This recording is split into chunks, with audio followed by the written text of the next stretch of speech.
Hey guys, for this short video, I'm going to go over your educational assessments and your literature review assignments so that you can be best prepared for your conference coming up.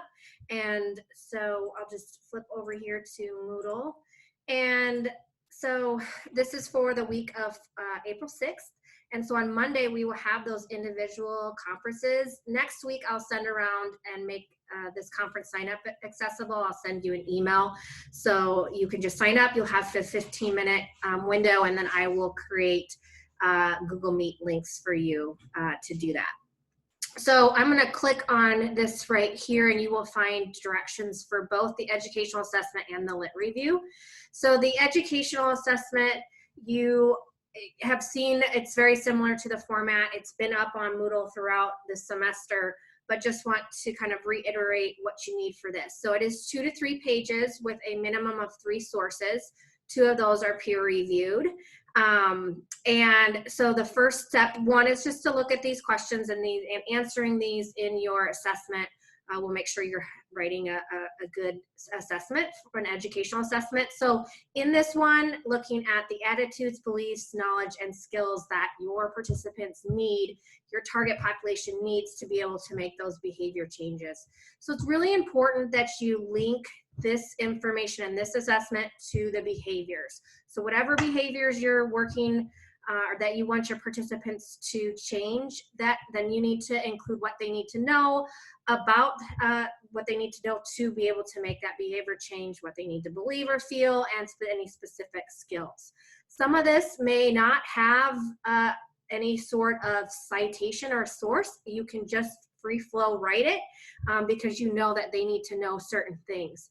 And then where you can add in evidence specific to the topic would be appropriate. So for example, right now with COVID-19, people need to know appropriate self-distancing and 6 feet and how to do that. So then you could cite what CDC is saying about that social distancing, and it requires that 6 feet in between one person and another. So you can support what you say in that type of way. And then what other types of maybe interventions or strategies have been proven to be effective? So this would be another area where you can get your citations in.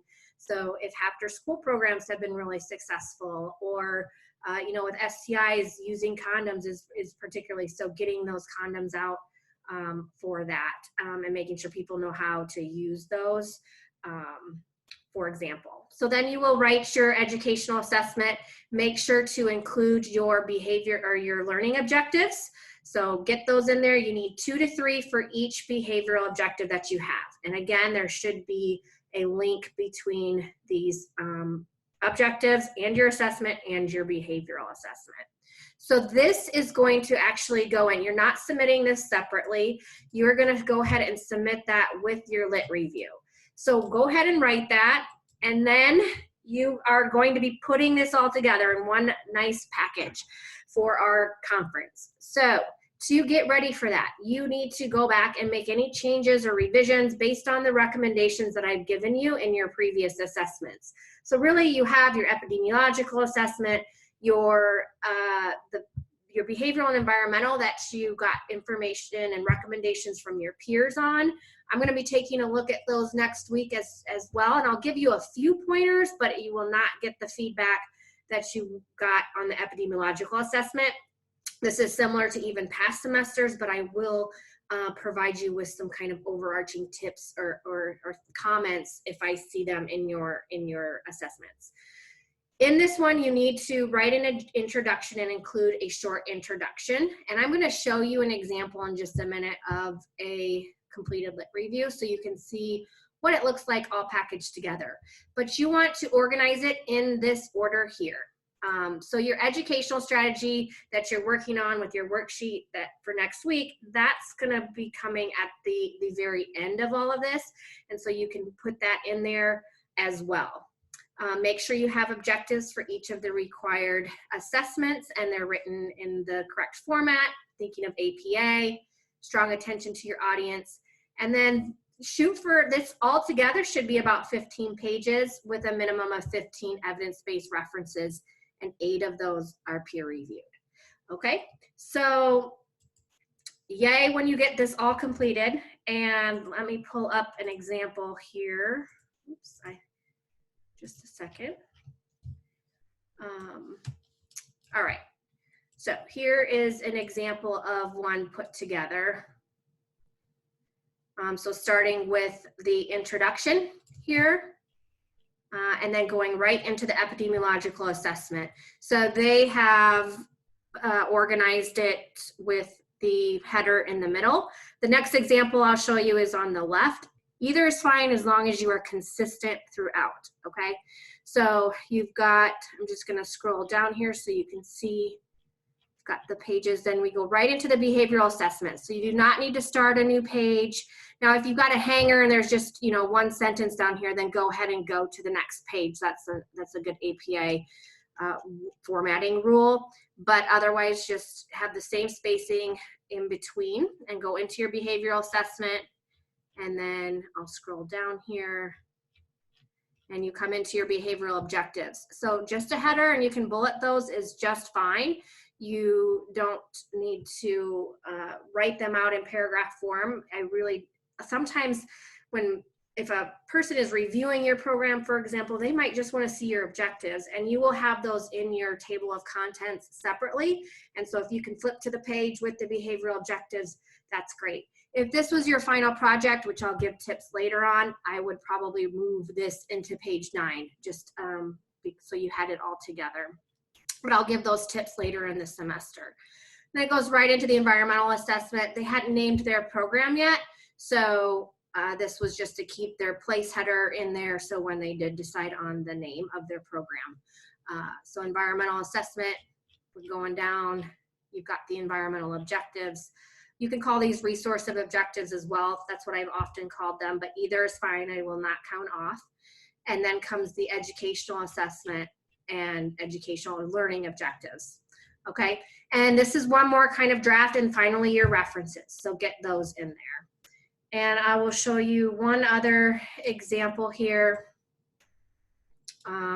So here they've organized it on the left, and they started with the label of introduction. Okay, this one was on STIs and have a very short, so it's just one paragraph introduction.